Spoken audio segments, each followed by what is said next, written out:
Okay, we're live. All right, we have this giant, newfangled contraption laptop. We know we could just walk around with a laptop live on Justin TV here, but that isn't good enough. We have it hooked up with all these wires and other things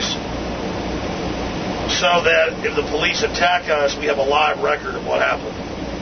And this technology's already been very devastating in the last couple of years to the police state. We've had some of our reporters, some people that we had reporting for us live while we were covering the event.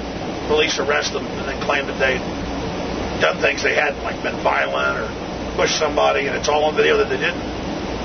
See, in the past, they could grab our video cameras and then take the tape out, steal them, erase them, whatever. And they still do that. But when you have these live hookups over the web, and as it gets better and better, as the technology gets more and more reliable, it's really equalizing things in a big way. We're trying to hook another camera, a better camera, up to this and have it in the backpack and go that way. I think the primitive way of just having somebody like Frankenstein walk around with the laptop aimed out, we found, and others have found, that's the most effective. Sort of adding other things into the chain. You know, this is not a perfected technology yet. Somebody needs to make a system that really integrates well in with a smaller laptop where it's all honed and streamlined. I would buy that. Yeah.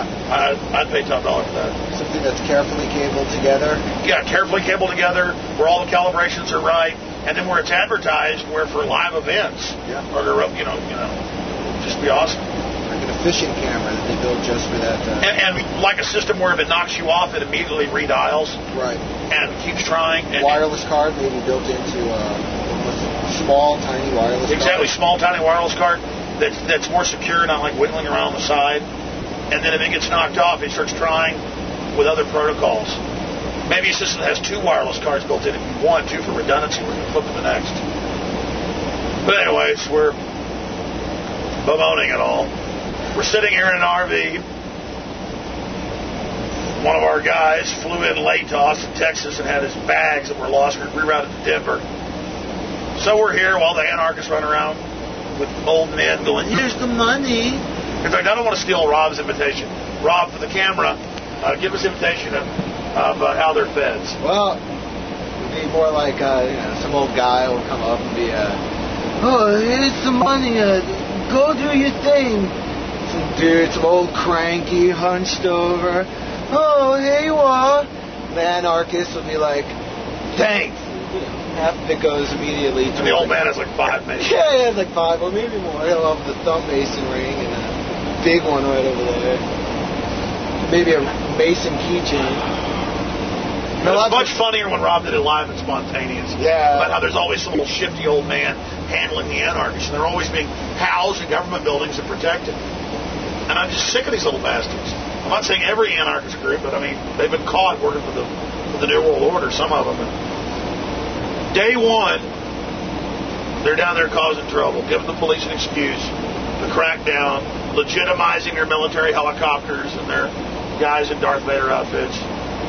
So this is a test on Justin TV. I mean, I'm suspicious those anarchists are there. Put there by the military. There's no doubt. Yeah, put there by the military. There's no doubt the anarchists are going to see us and go, "Ah," and then start coming after us. It's true. Like, those people are probably... And I got news for the 19-year-old meth head punks, man. You touch me, I'm going to punch you right back in the face. And it ain't going to be one of your little... I mean, I'm going to knock your teeth out. I'm a non-violent person. But you touch me with your greedy, little grubby, methamphetamine hands, with your federal bosses protecting you, I'm going to go after you. All right, here we go.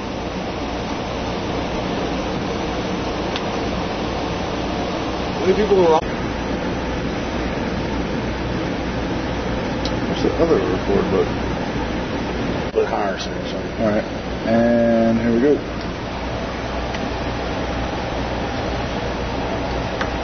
That was amazing that we were on air about a minute or so. We just popped in, just doing a test here in the RV, just a few miles away from the convention center at the DNC, and we already had a whole bunch of people watching, so I'm really flattered. Aaron can show you our contraption here, because we've got multiple USB ports and some added batteries and things attached to this. And we also, we have 2 different wireless cards for this, 2 different companies, in case there's a problem. So we're doing the best job we can here, ladies and gentlemen. And there is Aaron. And right over there is Rob. And let me tell you, these 2 are spoiled rotten. All right, I'm just joking. They do a really good job. Hey, you know Aaron from Endgame. And also Truth Rising. And then we've got Rob, who edited Terror Storm 1 and 2, and Endgame, and Martial Law, and Order of Death. There he is. Truth Rising. There he is. Hello, folks. No, I was just joking about being spoiled. They were fighting over headphones right before we went live here. And, like 2 children. Anyways, so, but it doesn't matter because we're here in Denver. No, actually what happened is, what's been going on, you can see I'm disheveled. I haven't shaved. I haven't showered since I left Austin yesterday afternoon. And out in the sun. And I've been out in the sun. And the main reason, we got this Winnebago, and it basically, all the way up from Texas in the high wind, shook and threw us around, so we didn't sleep good last night. But we did get into Colorado this morning and go and jump at an ice-cold mountain, high mountain lake. And perhaps we'll put some of that video on the web for you. So, beautiful B-roll. Yeah. All right, let's get serious. Here I'm drinking pure, clean, mountain spring water. We had a brief timeout, but it looks like we're still alive. We had a brief timeout, but looks like we're still alive. Anyways, we're testing this system. A little bit of comic relief. This is a really serious police state here. I have no doubt from the looks of it, we have people on the ground, we're about to get back down there, that this looks staged with these anarchists. These are vicious little devils. Not all anarchists, but the types that show up and cause problems. And we've caught being feds. I mean, we caught you in Seattle. You've been caught in Italy. You've been caught in England. The cops have been caught dressed up in Austin. I caught them. Did you also catch 8-9 years ago. Austin, yeah. Yeah, in Austin, yeah. It was a Fortune 500 meeting in like 99. We also, it was in the newspapers. BBC. That's where I got my impression of the old. Has reported on over in England, but in Canada, they got caught earlier this year at the Ottawa Summit there in Montebello for the World Trade Organization. Well, that was Seattle for the North American Union meeting, Security and Prosperity Partnership. And they were caught. First people noticed that the anarchists were these big strapping guys coming up and attacking police as a pretext to attack the crowd. And then they noticed they did a staged arrest of the guys, but it looked like bad wrestling, WWF wrestling, with the way they were hitting each other and the way the cops drug them off. It wasn't real. And then they drug them over behind the police line, behind some cars, and let them go. And here they came out with the same boots on. And it ended up being in the CBC and major newspapers that was staged. So this is really serious business. We're also here, in Denver, right outside Colorado Springs, the real seat of Northcom and the shadow government. So this is the real cancer. I saw Cheyenne Mountain on the way up. Yeah, Cheyenne Mountain on the way up. So that's basically it. Here, you can hold the camera. I am...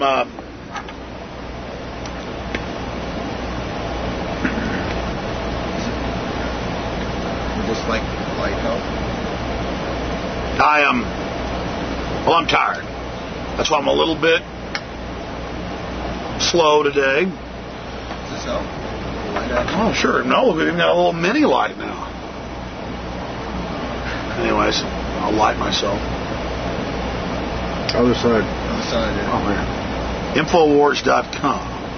PrisonPlanet.com. Now, we're going to try to give you some good reporting out here. We're going to bust our butts to cover every angle of this. And, of course, we're also here to point out this is all just a big diversion. An illusion that, oh, look, Barack Obama runs things. Oh, look, Barack Obama has power. Joe Biden is a good guy. It's all part of that illusion that presidents actually run things. The presidential candidates are contending for the real power, instead of people focusing on the special interests and the elites that have really gotten ensconced and taken over. But more and more people are seeing past that curtain, and they're seeing what's happening on the other side and the real individuals that are controlling society. But anyways, this is the last little test for today. Unless we decide to go to the camp tonight, we'll probably go to the camp in the morning, and we're going to have this embedded up on Infowars.com, our live feeds there, and also the archives with a great job that Kurt Nemo's doing, and also Paul Watson and Steve Watson over at PrisonPlanet.com. So until then, fare thee well. Alex Jones, over and out.